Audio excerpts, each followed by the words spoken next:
dear friends and colleagues. Today we're going to talk about the proper conditions needed for a good interpreting rendition. And I'm talking about some of the physical conditions today. Concretely, I'm talking about the location and the space dedicated to the work of the interpreter. Of course, the first thing that we need to have is we have to have the appropriate booth where we are going to work from. That booth has to be ISO compliant. That means that it has to meet all the needed requirements for a good job. Secondly, besides having that, the booth also has to be a place where we can see everything that is happening on stage and in the auditorium or conference room, because that's essential for a good interpretation. And needless to say, the interpreter must hear everything that is said, all the speech, all the reactions, because we cannot interpret what we don't hear, what we don't perceive. But this is not enough, my friends. Besides being able to see and to hear everything, part of the booth location also means that it has to be placed in a certain way that the interpreter can be aware of the surroundings and therefore put the interpretation, the rendition, in context culturally and environmentally, so that the interpreter can have a 3D experience instead of just one-dimensional perception, and therefore can communicate much better. This is all those other things that are perceived by the human mind, other than what you see and what you hear, all the other sensorial elements needed for a good rendition. This is what I call and refer to as the umami of the interpretation. That's what makes the difference between a good interpreter and a great interpreter. Now, other important things about the booth is what the booth contains. We have to make sure that to see and to hear everything correctly, we have the right gear. And this is not the video where we're going to analyze the gear needed for interpreting, but it suffices to say that we need the correct headphones, headphones that will protect the interpreter from acoustic shock. We will need also some headgear that is good enough to do some noise canceling, but it's going to allow us to have that delicate balancing between being able to hear, eliminating the noise, and hearing our own rendition as well. This is very important. For the audience, it's important that the interpreter has the appropriate microphone so that without any effort, they are hearing in their ears through the receivers the rendition with good sound, quality of voice, and an impeccable message.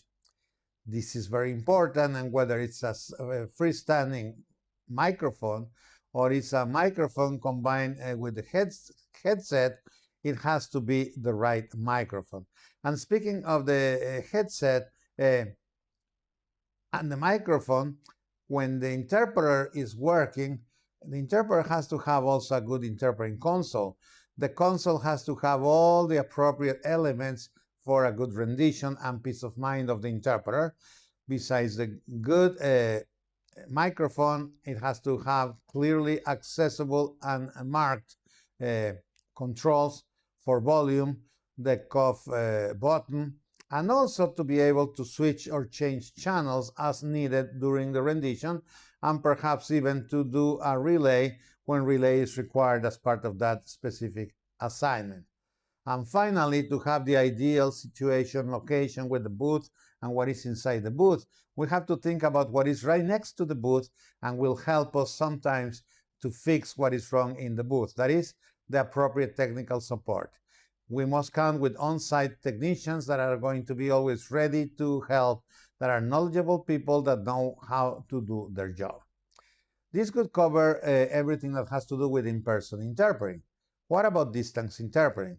Well, for distance interpreting, there are some requirements that are basics also to have an appropriate remote rendition. The first thing is that we have to be in the right hub. It has to be a hub with the appropriate, comfortable, and able booths where the interpreter has clear access to a space for computers and all the other elements that you need to work, where you can have an unobstructed view of the screen where you are going to be seeing the event to interpret. And finally, and also very important, that interpreters are going to be in booths that allow them to see the other interpreters in case that communication or coordination is needed. In other words, see-through walls, glass, fiberglass that is see-through, anything that will allow them to see each other and be aware of their surroundings. If you're not going to be in a hub, but you're going to be doing distance interpreting from home, and the interpreters are not going to be working together as a team from the same venue, but they're going to be in their own homes or offices, it is important also that interpreters have, in this situation, the right home studio that is soundproofed so that you can work under the right conditions, that the interpreter is going to have the appropriate microphone and also headgear, that the interpreter is going to be sitting in an ergonomic chair so that the interpreter can work comfortably, can breathe correctly, that the equipment has the bandwidth necessary for this type of work, that the internet has the appropriate speed, and also that there will be good communication, both visual and of sound or of voice, between the interpreters regardless of where they are located. And this is very important also. And the third party that they have to communicate to, which is the technician, is also incredibly important. So it is essential that the interpreters can see and communicate with each other, and that they have access instantaneously with the technician that is going to be in a different place, but is going to take care of all the glitches that might present during the distance interpreting work. Now, this is the first half of the video. The second half is the one where we're going to deal with a very delicate situation, and that is the market where you are going to work that assignment. We must be aware of the market where we're going to work when that is not the market where we usually work, because what is the norm in a market might be the exception in another market. Specifically, I'm referring to the booth.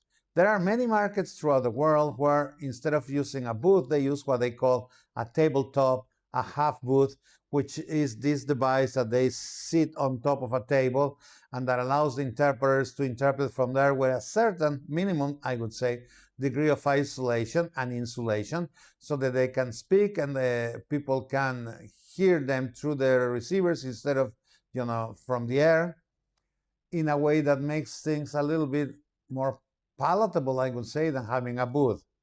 Anyway, in some parts of the world, the market requires this. This is the norm. This is what people know as a booth.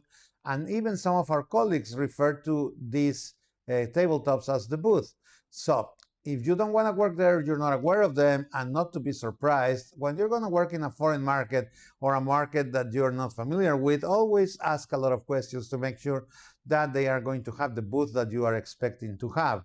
Because otherwise, for you to refuse to work when you get there and it's a tabletop that you thought it was a booth, it's going to be more difficult, and you're going to have some, perhaps, legal liability. So it's much better to ask all the questions and set all the conditions in writing in a contract beforehand.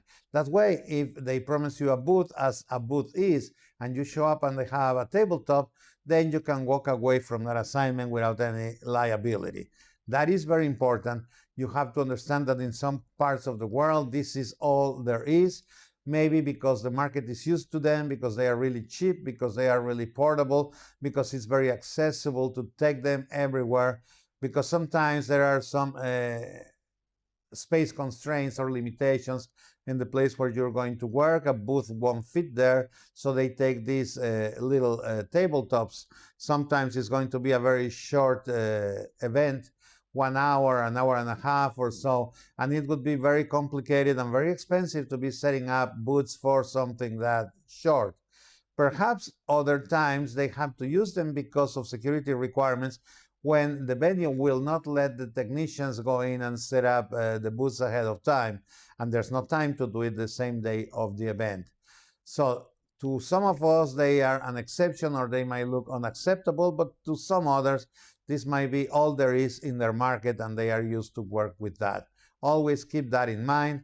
Don't criticize your colleagues if there's no other available resource where they work, but make sure that you are comfortable using them, and if you're not, say it so ahead of time in your contract. Now, this is all that is acceptable and that we can still call conference interpreting, with the exception of the work with the bidule that is called in some places the tour guide equipment, the portable equipment, the body pack, and that can be used in certain contexts, such as escort interpreting, sometimes to avoid hurting our voice by doing chuchotage. It is a good idea to use this portable equipment. If you are doing chuchotage for 3 people, it's much easier, comfortable, and healthier for the interpreter to give an earpiece to each one of the 3 individuals and to use this bidule to do that kind of work.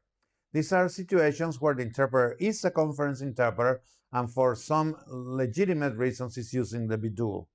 Now, that doesn't mean that this can be the rule that from now on, instead of hanging booths, you're going to walk into a room, there's going to be a table in the back of the room, and there's going to be a portable transmitter. People are going to be given portable receivers, and you are going to be interpreting a conference that way. That is unacceptable. That is not conference interpreting.